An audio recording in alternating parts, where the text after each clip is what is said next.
नमस्कार, मी मंदाकिनी गुरव. मी आपल्या सर्वांचा आवडता युट्यूब चॅनल ज्योत इंडियामध्ये तुम्हा सर्वांचं स्वागत करते. श्री स्वामी समर्थ. जय जय स्वामी समर्थ. श्री स्वामी समर्थ. अवधूत चिंतन श्री गुरुदेव दत्त.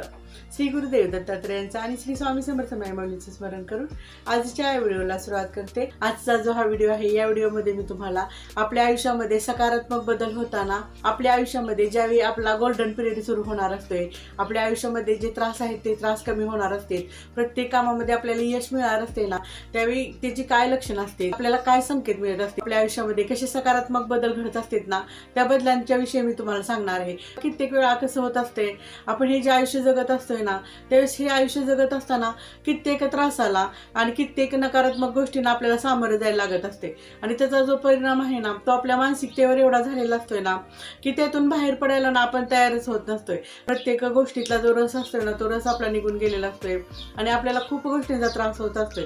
आणि त्यावेळेस काय होत असते बघा, अचानक आपल्या आयुष्यामध्ये अशा काही घटना घडायला लागतात ना की आपल्याला बाबा त्या गोष्टींचं आश्चर्य वाटतं की आता आमच्या आयुष्यामध्ये खरंच असं घडायला लागलंय का. सकारात्मक काही घटना घडतात ना की आपल्याला त्या गोष्टींच्यावर विश्वासच बसत नाही की बाबा खरंच आमचं आयुष्य चांगलं होणार आहे का, आमच्या आयुष्यामध्ये जी पॉझिटिव्हिटी आहे ती पॉझिटिव्हिटी खरंच यायला लागलेली आहे का. आणि काही जर अशा घटना जर तुमच्या आयुष्यामध्ये अचानक होत असतील तर तुम्ही समजावं की आपला गोल्डन पिरियड चालू झालेला आहे. आता सुवर्ण सकाळ आपली लवकरच येणार आहे. प्रत्येक कामामध्ये आपल्याला होऊन येणार आहे आणि आपलं जे आयुष्य आहे ना, ते आपलं आयुष्य सुखमय होणार आहे. हे कसं ओळखायचं त्याची कारण मी आजच्या या व्हिडिओमध्ये तुम्हाला सांगणार आहे. काय करत असतोय आपण, आपल्या घरामध्ये प्रत्येक जण देवपूजा करत असतोय, पण ती देवपूजा करताना ज्यावेळेस आपण देवा लावतो ना, लावलेली वात आहे किंवा जी जळती ज्योत आहे ना, त्या जळत्या ज्योतीमध्ये सतत फूल तयार होत असेल ना, तर आपण समजावं की आपल्या आयुष्यामध्ये खूप सकारात्मकरित्या बदल होणार आहे. झाला पहिला संकेत. पुढचा संकेत मी तुम्हाला सांगू इच्छिते. स्वप्नामध्ये सतत देवी देवतांचं दर्शन होणं, त्याचबरोबर जे आपले वडीलधारे आहेत ना, त्या वडीलधाऱ्यांचं दर्शन होणं, ते सतत येऊन जर स्वप्नामध्ये आपल्याशी बोलत असतील, समजूत काढत असतील, त्याचबरोबर वाहतं पाणी स्वप्नामध्ये जर तुम्हाला दिसत असेल, त्याचबरोबर उंच टेकडीवरून जो पडणारा धबधबा आहे ना पाण्याचा, तो उंच पडणारा धबधबा जर तुम्हाला स्वप्नामध्ये दिसत असेल, स्वप्नामध्ये सोनं पैसे दिसणं, यावेळी आपण समजून जावं की आपल्या आयुष्यामध्ये खूप सकारात्मक बदल होणार आहेत. आपलं आयुष्य खूप सकारात्मकरित्या आता बदलणार आहे. त्याचबरोबर काय होत असते बघा, ज्यावेळी आपण देवपूजा करतो ना, त्यावेळेस आपण काय करत असतोय, सकाळी आणि संध्याकाळी जे काय बाबा धूप आहे, दीप आहे, दिवा आहे, ते लावत असतोय. बघा, तुमच्या घरामध्ये जर तुम्हाला असं जाणवत असेल की बाबा दिवसभर आपल्या घरामध्ये सुगंधी वातावरण आहे, काहीतरी अत्तरासारखा वास येतोय का, आणि तुमच्या घरामध्ये तुम्हाला सतत फ्रेश आणि प्रसन्न जर वाटत असेल किंवा काही कारणास्तव ना खूप जर तुम्हाला आनंदी वाटत असेल, त्याच घरामध्ये ज्यावेळेस तुम्ही राहत असताना त्याच्या अगोदर तुम्हाला खूप टेन्शनचं वातावरण असते, पण त्याच घरामध्ये आता तुम्हाला काय होत असते बघा, सतत प्रसन्न वाटायला लागतं, खूप हलकं हलकं वाटायला लागतं, मनावरचं ओझं उतरल्यासारखं वाटायला लागतं. त्यावेळी समजावं आपल्या आयुष्यामध्ये काहीतरी चांगल्या घटना घडणार आहेत. त्याचबरोबर मी तुम्हाला सांगू इच्छिते, आपल्या अंगणामध्ये, आपल्या परिसरामध्ये, आपल्या गॅलरीमध्ये, बागेतील झाडांच्या वरती अचानक पक्ष्यांचा एवढा वावर वाढतो, एवढा किलबिलाट सुरू होतो की आपल्याला वाटतं की हा, एवढे पक्षी कुठून आले. त्यांचा जो किलबिलाट आहे ना, तो किलबिलाट आपल्याला खूप प्रसन्न करून जातो आणि आपलं मन मोहून टाकतो. याचा अर्थ असा आहे की तुमच्या आयुष्यामध्ये खूप असा सकारात्मक बदल होणार आहे. आणखी एक मी तुम्हाला सांगू इच्छिते, आपल्या घरातील लोकांच्या बरोबरच जे आपले ओळखीचे लोक आहेत किंवा अनोळखी लोकांना जरी आपण भेटलो ना, तेही तुमचं म्हणणं ऐकायला लागते, तुमचे विचार त्यांना पटतेत आणि तुम्हाला ते रिस्पेक्ट द्यायला लागते.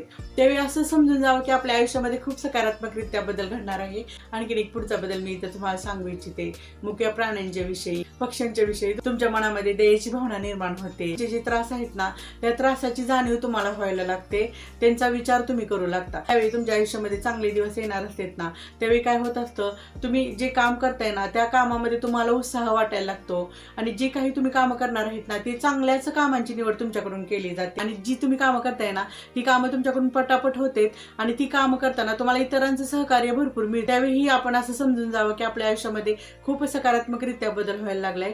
आपलं जे नशीब आहे ते नशीब आपल्याला साथ द्यायला लागले. आणखी एक मी तुम्हाला सांगू इच्छिते, प्रत्येकाच्या घरामध्ये आपण देवपूजा करतच असतोय, पण ज्यावेळी आपल्याला जास्त देवाचं करणं आवडतं, जास्त वाचन आहे किंवा जास्त व्रतवैकल्य आहेत किंवा जास्त पूजापाठ आहेत, त्यावेळी आपण काय होत असतंय बघा, जास्त वेळ द्यायला लागतो. आध्यात्मिक वाटेवर तुम्ही पुढे पुढे जर जायला लागत असला ना, तर तुम्ही समजावं की आपल्या आयुष्यामध्ये खूप सकारात्मकरित्या बदल व्हायला लागलाय आणि आपलं आयुष्य आहे ना, हे आपलं आयुष्य आनंदी आणि सुखमय होणार आहे.